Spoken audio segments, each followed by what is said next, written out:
You've heard about the killings up north? What's the FBI have to do with it? Imagine all our worst fears about influenza in humans, bovine, swine. What was your reaction to being handed the script with a title like that on Yeah, the front page? I was intrigued, to say the least, you know. And, I mean, a title like that is going to get your attention. But then when I got into it, yeah, that is what the movie's about on some level, and very, on the surface. But when I got into it and saw that it was really this interesting character story about, a good man with a good heart, and troubled by a love loss and that whole story, and somebody that suffers from PTSD at the same time, and Right. I thought it was an interesting character to play. Yeah, there's such a human element to this story that obviously has some. It's a really interesting twist on the human condition today, I think. So is that kind of what convinced you to take the project? Yeah, I think, reading the script, and I loved the script, and then talking to this young man that was going to direct the script, Robert Kraskowski, who was 30 years old at the time, and he'd been working on the project for 12 years, 13 years. That's a long time. And when he told me that John Sayles was involved in it, and Douglas Trumbull, an Academy Award-winning effects man, I was more than intrigued and signed up pretty quickly. I'm kind of curious. There's a lot of people out there, my father included, that are big believers in Bigfoot. Was this a point for you too, or are you a believer? It's hard to be skeptical about something that hasn't been disproven scientifically, so to speak. There's so many tales about him. There's so many deep, dark woods in our country. So who knows who's hanging out there. So this movie certainly feels like it's setting out in a way to deconstruct certain myths and legends and that sort of thing. What do you feel that the movie is ultimately getting at with its thesis? Oh my God, I don't know. I think there's so many themes in this film. It's hard to know what it's getting at.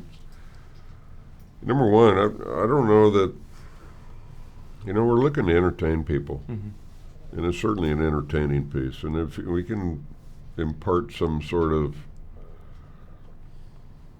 wisdom or something that resonates with people beyond just the excitement of it, and something in regard to the love story or the kind of character that this man is, the PTSD issue, although in those days they wouldn't have called it anything, probably shell-shocked or something, back in Barr's day. But, I just think it's a wonderful piece by a wonderful young filmmaker, Yeah. I'm just beginning this press junket on this film in its behalf. I'm still got my head in some other film. Well, I was going to say. Can't remember the name of that film. Yeah, what's that? What's that one called? I was going to say, congrats, of course, on your recent Oscar nomination for A Star Is Born. Speaking of, I guess, newer filmmakers, although certainly Bradley's not new to film.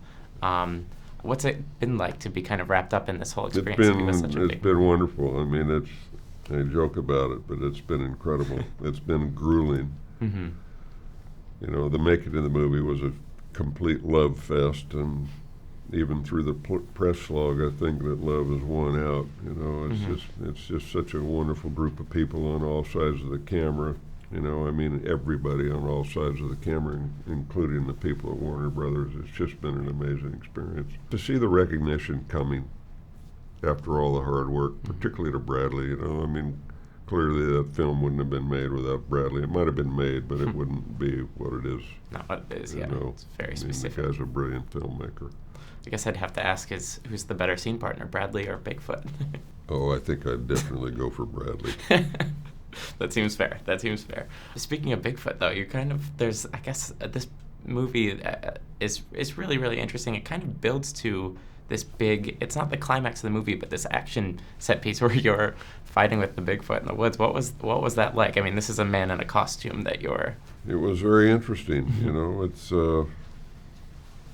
I didn't really know what he was going to look like until we started that.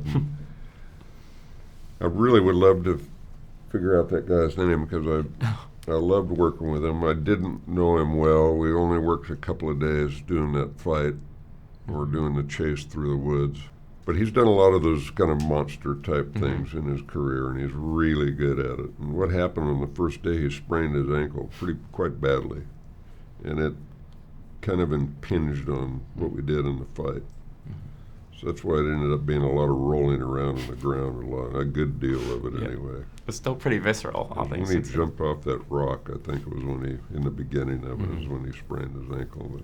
But pretty incredible stuff. Yeah, you know? absolutely. And interesting that Bigfoot wasn't the big hulking, he was more humanoid-like. And I just thought, you know, because that played into Barr's reluctance for being the war hero.